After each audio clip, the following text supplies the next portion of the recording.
नमस्कार दर्शकों, जैसा कि आप जानते हैं कि फेस टू फेस के हर अंक में हमारे साथ कोई ना कोई नई शख्सियत रहती है। इस बार भी हमारे साथ एक गद्दावर नेता और बहुत ही इंटेलिजेंट, ऑनेस्ट और जिसको यूथ का हमदर्द कहा जाता है, हमारे साथ मौजूद हैं इस समय तरनजीत सिंह टोनी साहब। और हम इनसे ये जानेंगे क्योंकि ये बॉर्डर एरिया से बिलोंग करते हैं, बॉर्डर एरिया में इन्होंने 2 बार इलेक्शन भी लड़ा है, और हम इनसे ये जानेंगे कि किस तरीके से आज बॉर्डर के हालात हैं। जी टोनी साहब, आपका हमारे स्टूडियो में स्वागत है। नमस्कार, शुक्रिया। टोनी साहब, सबसे पहले मैं आपसे ये जानना चाहूंगा कि इस समय क्या हालात मौजूदा क्या हालात है बॉर्डर के लोगों के, क्योंकि जब मन आता है पाकिस्तान का सीज फायर का उल्लंघन करता है और वहां से गोले दागना शुरू कर देता है, तो क्या हालात हैं बॉर्डर के लोगों के? देखें जी, इस वक्त जो हालात हैं बहुत बुरे हालात हैं और बड़े दर्दनाक हालात हैं हमारी तरफ जो लोग रहते हैं।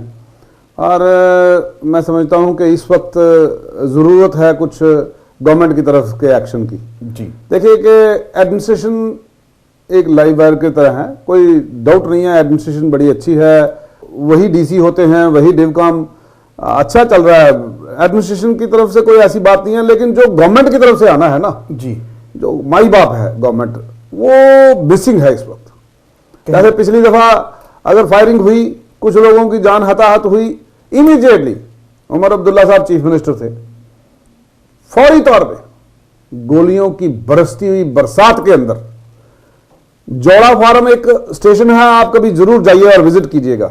2 लोग मरे थे वहां पे। जी, कितने ही लोगों ने बोला, सिक्योरिटी ने बोला कि आगे नहीं जाएंगे, लेकिन मैंने जिद की जनाब आपको जाना है आगे, क्योंकि अगर हमारे लोग रहते हैं तो उमर साहब ने उसी वक्त कहा कि ठीक है भाई, जो इन्होंने कहा ये जाएंगे, आगे जाएंगे। जी बिल्कुल। एंड वो प्रोग्राम में नहीं था, लेकिन हम वहां तक गए तो उन लोगों को ये एहसास हुआ कि हमारा मुख्यमंत्री हमारे तक चल के आया है, कि हमारे साथ हालात पाकिस्तान की तरफ से हम नहीं बदल सकते हैं, वो हमारे हाथ में नहीं है, लेकिन जो हमारी तरफ लोग हैं उनको लगना चाहिए कि सरकार हमारी है, हम उनके साथ हैं। जी बिल्कुल। आज की डेट में वो मिसिंग है। जी, आज इनकी अपनी लड़ाई ही खत्म नहीं हो रही है, कभी एक इशू पे कभी दूसरे इशू पे। आज छोटी छोटी ट्रांसफर्स के ऊपर कैबिनेट के अंदर लड़ाई है। जी बिल्कुल। किसी का कोई एसपी नहीं लग रहा, किसी का कोई डीएसपी नहीं लग रहा। ये लड़ाइयां लड़नी है या आपने बॉर्डर के ऊपर जो हालात हैं वो देखना है। मैं ईमानदारी से कहता हूं, आज उस वक्त कोलिशन पार्टनर थे हमारे कांग्रेस, गुलाम नबी आजाद साहब दूसरे दिन टूर लगाते हैं 3 दिन बाद। तो ये तो होता है। मैं समझता हूं कि मुख्यमंत्री साहब जाते, डिप्टी चीफ मिनिस्टर जाते, बाकी लोग जाते, लोगों को जो इन्होंने वादे किए थे उस वक्त ख्वाब दिखाए थे कि आपको 5-5, 10-10 मरले के प्लॉट देंगे हम, आप 10 मरले रहने दो, 5 मरले के प्लॉट दो, जो आपने वादा किया था। आज सरकार में हो, बीजेपी सरकार में है, जो सेंटर में भी इन्हीं की सरकार है, तो आज किस बात की, कौन इनका हाथ रोके हुए है, कौन इनकी बात रोके हुए है? उस वक्त ये कहते थे कि जी उमर अब्दुल्ला साहब ने प्रपोजल बना के ही नहीं भेजा जी, जबकि ये झूठ था। हमारी तरफ से ये प्रपोजल ऑलरेडी वहां पे था। जी तेजिंदर सिंह टोनी साहब, मुझे ये आप बताएं कि जो बॉर्डर है हमारा, इस समय लोग हताहत हो रहे हैं, बीएसएफ भी काफी कोशिश कर रही है जो वहां पे सटी हुई है, लोकल एडमिनिस्ट्रेशन भी काफी कर रही है, आप वहां के लीडर रहे हैं, आपकी तरफ से क्या मदद गई है इस समय लोगों को? मैं देखें जनाब, हम जितने भी वहां पे लोकल नुमाइंदा, मेरी चूंकि इस वक्त सरकार नहीं है, जिस वक्त सरकार थी मैंने उसी वक्त एक टेलीफोन पे उमर अब्दुल्ला साहब को अपने लोगों में लेके गया। जी, जिस पार्टी की मैं नुमाइंदगी करता हूं, मेरा लीडर है उमर अब्दुल्ला। मैंने उमर अब्दुल्ला साहब से बात की, उन्होंने बोला ठीक है जी, मैं विदिन 2 डेज में आपको प्रोग्राम दे रहा हूं। तो 2 दिनों बाद हम वहां पे उमर अब्दुल्ला साहब को लेके गए।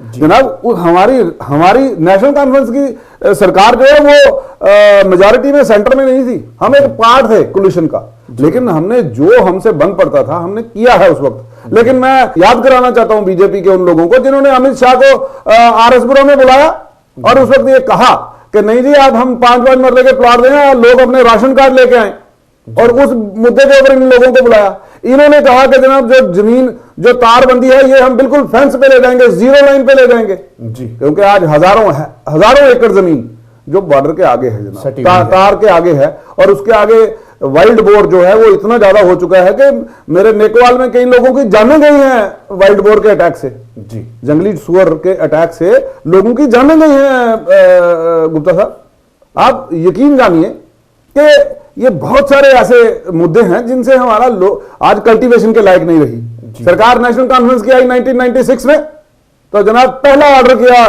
फारूक साहब ने कि चलो भी आपको फ्री कल्टीवेशन जो है ट्रैक्टराइजेशन करवा के दी जाएगी।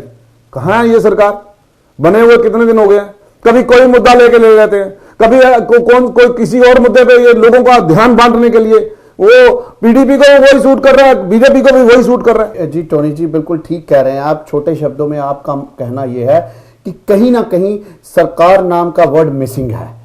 बिल्कुल मिसिंग है जनाब, बिल्कुल। हाँ, बिल्कुल जमीनी सतह पे कोई सरकार नहीं है आज की डेट। जी टोनी जी, आपसे एक और बड़ा महत्वपूर्ण प्रश्न मैं पूछना चाहता हूं, क्योंकि जम्मू कश्मीर की जनता ने कहा था कि कोई भी सीनियर लीडर आपके पास आए तो उसे जरूर पूछिएगा, और आप नेशनल कॉन्फ्रेंस के बड़े सीनियर लीडर हैं। आप खाली अपनी कॉन्स्टिट्यूएंसी के ही लीडर नहीं, आप पूरे जम्मू कश्मीर के लीडर हैं। तो मैं आपसे ये जानना चाहता हूं कि जिस तरीके से खासकर जम्मू प्रोविंस की बात करें तो जम्मू प्रोविंस में डेवलपमेंट होनी थी, लेक आर्टिफिशियल लेक थी, कई टूरिज्म डेस्टिनेशंस थी, तो अभी तक उसका कोई सामने दिख नहीं रहा। तो इस बारे में आपका क्या कहना है, क्योंकि आप अपोजिशन में हैं? मैं जनाब आपको क्या कहूं, आप किसी मुद्दे को छेड़ के देखें। इन्होंने बहुत बड़ा नारा दिया, हम डेवलपमेंट के नाम पे समझौता कर रहे हैं, वरना हमारा बाप बेटी की सरकार से तो सरकार ही नहीं बन सकती। इसी नाम पे तो इलेक्शन लड़ा इन्होंने जी। लेकिन मुझे बड़ा अफसोस है कि बीजेपी की कथनी और करनी में जमीन और आसमान का अंतर है जी। आज आप देखो किसी एक मुद्दे के ऊपर ये खड़े दिखाई देते हैं। आपने इन्होंने बोला था हम 370 हटा देंगे, इन्होंने बोला था कि हम 1947 के रिफ्यूजियों का मसला हल कर देंगे, इन्होंने बोला 1965-71 जो 65 के रिफ्यूजी हैं उनका मसला हल कर देंगे, जो वेस्ट पाकिस्तानी का मसला हल कर देंगे। इन्होंने कहा था कि हम जम्मू को बराबर हिस्सा देंगे, इन्होंने कहा कि हम डिलिमिटेशन करके जम्मू की सीटें जो है बढ़नी चाहिए वो बढ़ा देंगे, इन्होंने कहा कि हम जम्मू के साथ जो भेदभाव आज तक होता रहा है वो करेंगे, उसका इंसाफ करेंगे, अलग से फंड आएंगे, कश्मीर के लिए अलग से फंड आएगा, जम्मू के लिए अलग से फंड आएगा। कहां गई इनकी ये सारी बातें? सबसे बड़ा धोखा किया इन्होंने हर तबके के साथ। मैं किसान कम्युनिटी से भी बिलोंग करता हूं, क्योंकि मेरे सारे लोग बॉर्डर पे रहते हैं। मैं पूछना चाहता हूं कि आज इन्होंने किसानों के साथ कौन सा इंसाफ किया है?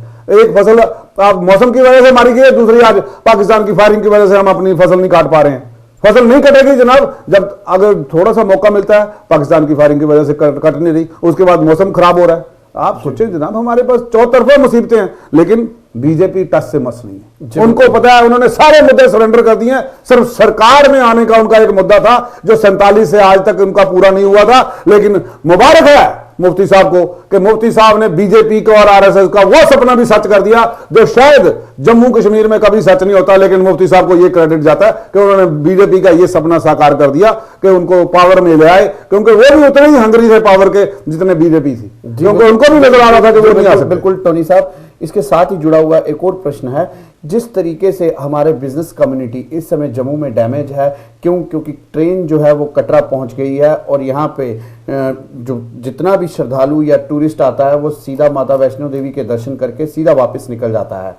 तो हमारे बिजनेस के जो भाई हैं उन लोगों को जो परेशानियां आ रही हैं सामने, उसके लिए आपका क्या कहना? मैंने पहले ही कहा कि मेरे भाई आप कोई मुद्दा उठा लें जी, आप कोई भी ऐसे मुद्दे से अनभिज्ञ नहीं है, वाकिफ नहीं है। आप बॉर्डर के आप गोलियों, मैंने देखा आपको गोलियों की बरसती बरसात में आप भी उस दिन साथ थे टोनी जी। लेकिन मैं एक चीज इसके साथ साथ पूछना चाहूंगा, क्योंकि हमारे जम्मू कश्मीर की मेन इकोनॉमी जो है वो टूरिज्म है, तो टूरिज्म जब होगा तभी हमारी इकोनॉमी आगे बढ़ेगी। इसके बारे में आप क्या कहते हैं? मैं जनाब यही कहना चाहता हूं कि हमारे ये दुर्भाग्य है कि जो प्रोजेक्ट्स पिछली कोलिशन सरकार ने आगे लेके जाने के लिए बात की थी, जैसे आर्टिफिशियल लेक है, चीफ मिनिस्टर साहब ने कहा दिया ये नहीं बनेगी, और मुझे डिप्टी सीएम साहब साथ बैठे थे, कोई नहीं बोले, कुछ भी बंद हो गया।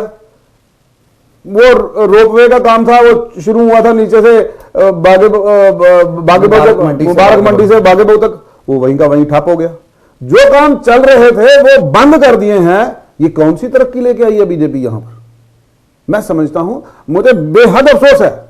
ये सही कह रहे हैं, यहां की होटल इंडस्ट्री, आज 4-5 होटल 5 स्टार के और आ रहे हैं, लेकिन ट्रेन यहां से वहां चली गई है। आप मुझे बताएं कि कौन है जो जम्मू में रुक पाएगा, और क्या प्रबंध किए हैं इन्होंने टूरिज्म को अट्रैक्ट करने के लिए, लोगों को अट्रैक्ट करने के लिए, ताकि माता वैष्णो देवी तक तो वो एक दिल की जो गहराइयों से श्रद्धा जो निकलती है उसके मुताबिक वो माता वैष्णो देवी तक आता है।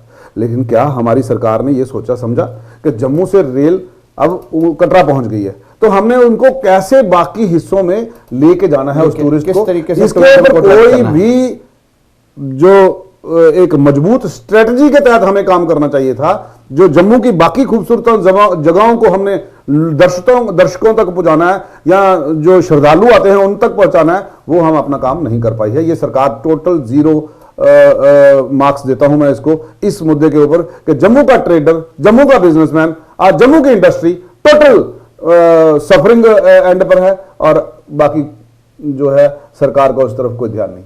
जी टोनी जी, एक और आपसे बड़ा अहम प्रश्न, क्योंकि आप युवा लीडर हैं, कि आज की जो युवा पीढ़ी है वो नशे की तरफ बढ़ रही है, किस तरीके से आप अपना मैसेज उनको देना चाहेंगे या क्या आपकी स्ट्रेटजी है? कल अगर आप भगवान करे, वाहिगुरु करे, आप पावर में हूं तो इस नशे को जड़ से उखाड़ फेंकेंगे?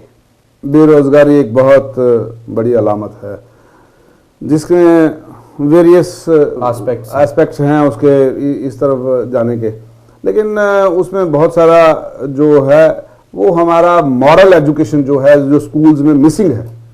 कहते हैं कि if you want to change a society तो कैच देम टेंडर।